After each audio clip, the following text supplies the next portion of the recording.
So, hello and good morning, students. So, today we have discussed the next topic of MySQL chapter. जैसा कि अब तक हम लोगों ने बेसिकली सारे कॉन्सेप्ट्स क्लियर कर लिए हैं कि एसक्यूएल चैप्टर होता क्या है, स्ट्रक्चर क्वेरी लैंग्वेज क्या होता है, कुछ उसके डेटा टाइप्स के बारे में हमने पढ़ा कि उसमें डेटा टाइप्स कौन कौन से होते हैं, ठीक है। कुछ लिटरल्स के बारे में भी हम लोगों ने डिस्कस किया कि, और उसके बाद हम लोगों ने देखा कि किस तरीके से हम क्रिएट करते हैं, सैम्पल डेटाबेस भी देखा। आज हम वीडियो में जो टॉपिक अब आगे डिस्कस करने वाले हैं वो स्टार्टिंग करता है कि how to create a table in database, ठीक है। How to create a table या डेटाबेस कैसे क्रिएट करते हैं, एक्सेस कैसे करते हैं, उसकी कमांड्स क्या होती हैं, वो सारी चीजें अब हम यहाँ से पढ़ना स्टार्ट करेंगे। इसके बाद में भी शायद एक वीडियो और आपके लिए तैयार करनी पड़ेगी, तो ये चैप्टर आपका एसक्यूएल का लगभग कंप्लीट हो जाएगा। So to fully use to power of RDBMS, to fully use the power of an RDBMS you need to communicate with it, यानी कि आपको पूरे तरीके से उसको पढ़ने के लिए थोड़ा सा कम्युनिकेट करना पड़ेगा। A powerful way of communication, जो बहुत स्ट्रॉन्ग तरीका है, विद इट्स मेकिंग क्वेरीज। क्या है? क्वेरी है। किसी भी कम्युनिकेशन का सबसे अच्छा जो तरीका है वो है क्वेरी, यानी कि आपके पास क्वेश्चंस होने चाहिए। That is asking the RDMS to show your desired data in desired format, यानी कि आस्क करे आपसे RDBMS आपका जो डिजायर्ड डेटा है एक डिजायर्ड फॉर्मेट में। This thing can be achieve through select command, यानी कि ये कैसे पॉसिबल है? सेलेक्ट कमांड के थ्रू, यानी कि आप क्या करेंगे, आपका जो कंप्लीट डेटा है उसको एक्सेस करने के लिए आप क्या करेंगे? सेलेक्ट करेंगे। कैसे क्रिएट होता है ये भी आपको बताया जाएगा, और बता चुके हैं फर्स्ट वाली वीडियो में हमने आपको बताया था पार्ट 1 में कि how to create a database कैसे क्रिएट होता है, उसमें कमांड्स वगैरह सारी चीजें मैं बता चुका हूं आपको, जैसा कि मैंने लास्ट सेकेंड पार्ट वीडियो में भी आपसे कहा था, तो वो सारी चीजें वहां क्लियर हैं, ठीक है। Coming sections are going to describe the uses of SQL select command to make simple queries, ठीक है। चलिए, firstly accessing database. So accessing database के डेटाबेस को एक्सेस कैसे किया जाएगा ये हम यहां पर देखने वाले हैं। Before you start making query, जब आप क्वेरीज मेक करना स्टार्ट करते हैं, before you start making queries upon the data in table of a database, database की टेबल के अंदर से, you need to open the database for use. आपको सबसे पहले क्या यूज जरूरत होती है? डेटाबेस को ओपन करने की, यूज करने के लिए। For this after logging into MySQL, सबसे पहले आपको MySQL ऑन करना है। You need to ensure the command, आपको उसके बाद इंश्योर करनी है कमांड। वो कमांड कौन सी है? Use command. एक्सेस करने के लिए डेटाबेस को सबसे पहली कमांड कौन सी है? Use command. उसके बाद डेटाबेस का जो नाम है वो आप देंगे, और वो कैसे दिया जाएगा? For example, we want to work on our sample database, namely manager show we shall write the following commands after logging in MySQL. MySQL prompt आपके आगे आएगा, उसमें आप लिखेंगे use, ध्यान रखिएगा सब कुछ कमांड्स कैपिटल लेटर में होंगी। उसके बाद मार्जिनल डेटाबेस चेंज हो जाएगा, आप MySQL के अंदर आ जाएंगे, ठीक है। डेटाबेस का नाम मार्जिनल हो जाएगा, आप डेटाबेस के अंदर आ जाएंगे। Once the database marginal is opened for use, अब क्या है, आपका डेटाबेस क्या है? ओपन हो गया है यूज करने के लिए। You can start issuing the command that you have be learning in short while from now. The select command, अब सेलेक्ट कमांड का मतलब है कंप्लीट टेबल को शो करना। सिंपल सी बात, ऐसे समझ लीजिए। The select command of SQL let you make queries, यानी कि जो सेलेक्ट कमांड है SQL की वो क्या करती है? क्वेरीज को मेक करती है on the database. A query is a command that is given to produce certain specified information from the database, यानी कि जितनी भी इंफॉर्मेशन है उसको क्या करेगी? प्रोड्यूस करेगी टेबल्स के फॉर्म में। There are various way and combinations, इसके बहुत सारे वेज हैं एंड कॉम्बिनेशंस हैं। A select statement can be used into, it can be used to retrieve a subset of row or columns from one or more tables, यानी कि subset के रूप में रिट्रीव भी यूज किया जा सकता है। In the simplest form select statement is use to given below, सबसे सिंपल स्टेटमेंट क्या है? सिंपलेस्ट फॉर्म क्या है? सेलेक्ट कमांड का यूज कर लिया जाए, यानी कि सेलेक्ट, उसका कॉलम का नेम और कॉलम क्या आपको चाहिए, या फिर फॉर्म और टेबल का नाम दे दीजिए। सेलेक्टिंग कॉलम में आपको क्या लिखना पड़ेगा?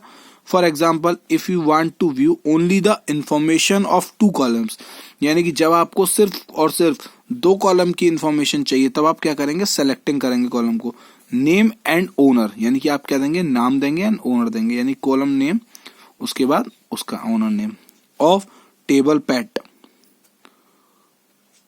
You may right the query MySQL, उसके बाद लिखेंगे सेलेक्ट नेम, सेलेक्ट कमांड लिखेंगे, कौन कौन सा कॉलम चाहिए, यानी कि नेम चाहिए किसी टेबल का और ओनर चाहिए, तो नेम और ओनर आ गया, फिर सेलेक्ट करेंगे फ्रॉम पैट, तो यानी कि पैट के नेम आ गए और ओनर आ गए, 9 रो इन सेट।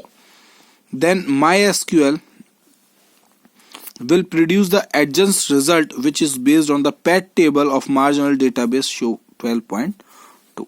ये और ये 2 आपके आगे यहाँ पर दिए हुए हैं, ये नेम ओनर एंड स्पेसिस। अगर आप पूरा देते हैं name owner and species from pet, pet मतलब पैट के अंदर जो भी है, ये आ गया पेट डेटाबेस और इवेंट डेटाबेस, 2 डेटाबेस बनाए थे हमने, उसमें ये हमने 3 दिए, तो ओनर नेम एंड स्पेसिस आ गया, यहाँ पर हमने 2 दिए थे नेम और ओनर, तो वो आ गया। If you want to see the information column no owner name species write out the above command will be show as inside name owner species from pet, ये आ गया। ठीक, ये आपका सेलेक्ट कमांड है। अभी तक हमने देखा कि किसी पर्टिकुलर कॉलम को सेलेक्ट करना है। अब हम देखते हैं कि जब हमें किसी पूरी टेबल को सेलेक्ट करना है तो हम क्या करेंगे, तब हम करेंगे सेलेक्ट, एस्ट्रिक का साइन लगाएंगे, फॉर्म लिखेंगे FORM और जिस टेबल को आपको सेलेक्ट करना है उसका नाम, asterisk is complete table select करेगा। अगर आपको पूरी टेबल एंटायर टेबल सेलेक्ट करनी है तो asterisk. If you want to see the entire table so select asterisk from and जो भी आपकी टेबल का नाम है, table, that is every column of table you need not give a complete list of column, the asterisk can be substitute for complete list of column as well.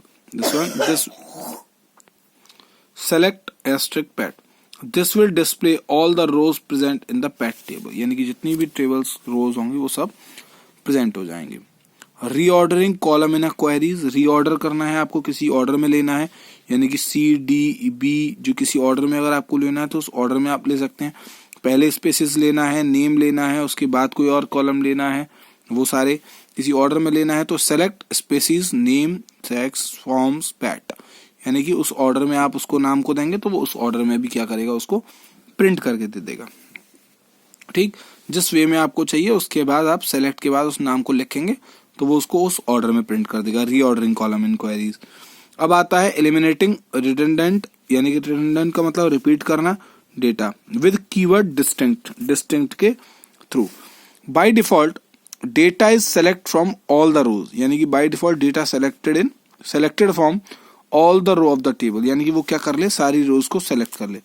Even if the data appearing in the result gets duplicate, यानी कि अगर कोई data क्या होता है, duplicate करता है, print करता है, रिजल्ट आता है। द डिस्टिंक्ट कीवर्ड, यानी कि जो डिस्टिंक्ट कीवर्ड है एलिमिनेट करता है डुप्लीकेट रो को। अगर कोई डुप्लीकेट रो आ जाती है तो उसको क्या करेगा, वो हटा देगा। ठीक है, eliminate duplicate row from the result of a select command, जो भी आपने सेलेक्ट की होगी select command. For example if the supplier table store the name and cities of suppliers and we want to see the city where the supplier belongs to, यानी कि हम क्या देखते हैं, एक सप्लायर है उसकी सिटी दी हुई है और सप्लायर्स की सिटी को हम देखते हैं।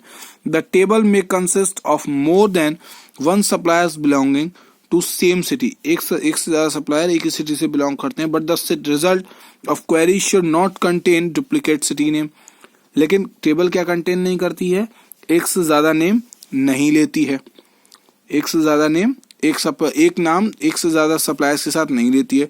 टू डू सो फिर आप क्या करेंगे, we shall write select distinct city, फिर आप क्या करेंगे, डिस्टिंक्ट करेंगे सिटी को from suppliers.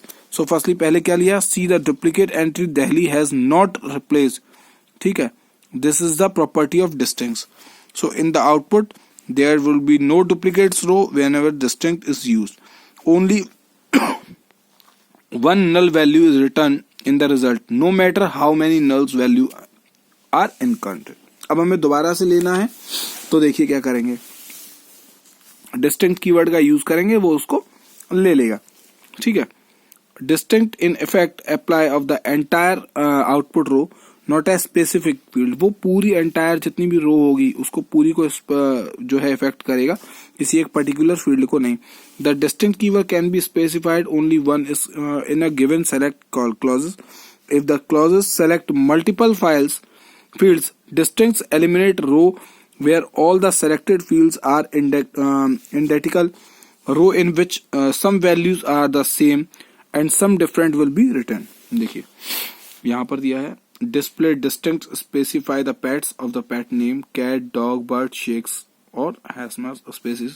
MySQL select distinct species right from pet, select from one all the rows, all keywords, all city from species, जितनी भी आएंगी वो आ जाएंगे इन डिस्टिंक्ट MySQL।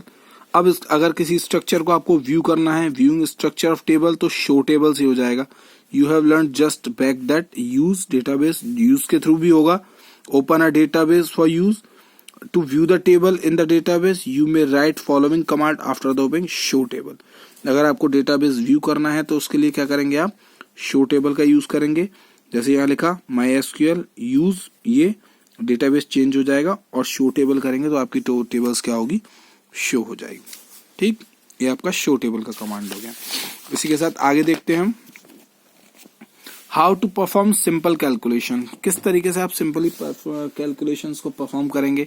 सो MySQL के अंदर आप जाएंगे, जैसे सिंपली होती है, सेलेक्ट करेंगे 1 + 6 तो 1 + 6 = 7। अगर दूसरा कुछ लिखेंगे लेकिन यूज क्या होगी, सेलेक्ट कमांड ही यूज होगी। मॉनिटर सेलेक्ट कमांड के साथ ही आप इन कामों को कर सकते हैं। Often a simple calculation need to be done, for example 4 × 3 the only SQL verb to causes an output to be written and the monitor is select for instance। यानी कि MySQL select लिखेंगे, 1 + 3 लिखेंगे, 1 + 6 लिखेंगे, 7 आ जाएगा। ठीक है, उसके बाद सेलेक्ट 4 × 3 फ्रॉम डुअल, 4 × 3 सेलेक्ट लिखना पड़ेगा, 12 आ जाएगा। क्यू डेट, ये क्रू डेट। फॉर करंट डेट, कर डेट यानी current date can be obtain. Current date के लिए आपको देखना है using function current date.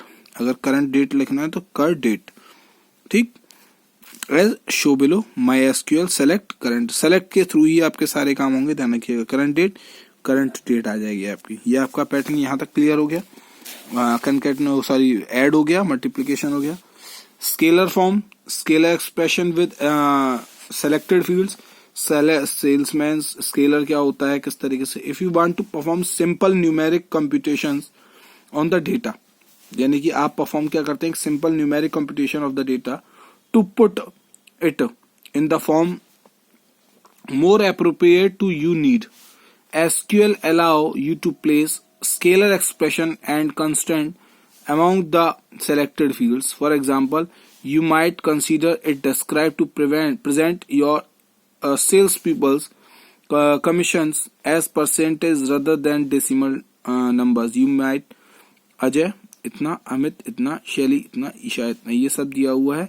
Select salesman name and commission multiply by 100, divide करके देगा फ्रॉम सेल्समैन, आपको टेबल प्रिंट करके देगा। यूजिंग कॉलम एलाइजेस के लिए डेट टाइप किस तरीके का है, इवेंट टाइप देगा। Date type as event type from event, ये सारी चीजें आपकी इसके अंदर आएंगी। इसी के साथ आपका नेक्स्ट टॉपिक जो आएगा कॉलम एलाइजेस के अंतर्गत बता देते हैं। अभी कॉमाज हैज बीन गिवन। उसके बाद नेक्स्ट टॉपिक देखिए, ये कुछ क्वेश्चंस दिए हुए हैं। ये आएगा handling nulls, name birth handling के लिए। As already mention the empty value are represented, यानी कि जो पहले से मेंशन है, the empty value are represented as null in a table, यानी कि वो क्या रिप्रेजेंटेड करेगी, नल, यानी कि जहां पर कुछ नहीं है वहां पर क्या आएगा, नल लिखा आएगा। ये देखिए जहां पर वैल्यू है वहां पर वैल्यू लिखी आएगी। When you list a column having null values, only non-null values are displayed. For instance, if you write to the queries, select name, birth, date, that, name, birth, death, print करा, select किया तो वो जहां पर null है वहां पर null आ जाएगी। कोई वैल्यू होगी तो वहां पर वैल्यू आ जाएगी। और अगर alive वगैरह लिखना है, जो भी आप लिखेंगे, जैसे वैल्यू आप करते हैं select name in full, death, alive, तो डेथ वाले कॉलम में क्या आएगा, अलाइव आ जाएगा। जहां पर वैल्यू होगी वहां पर वैल्यू आ जाएगी। अगर नल नहीं लिखना है तो इन फुल कर दीजिए, in if null death alive. ठीक है। उसके बाद ये एक यहाँ पर पार्ट दिया हुआ है my SQL select name birth if null diet, ये कुछ आपके पार्ट दिए हुए हैं। Putting text in the query output, किस तरीके से पुट करेंगे आउटपुट, ये पॉइंट है। उसके बाद कुछ स्पेसिफिक रोज हैं, इन रोज के बारे में हम लोग डिस्क्राइब करेंगे एंड कुछ और क्वेरीज को हम नेक्स्ट वीडियो में देखेंगे। So thanks for watching.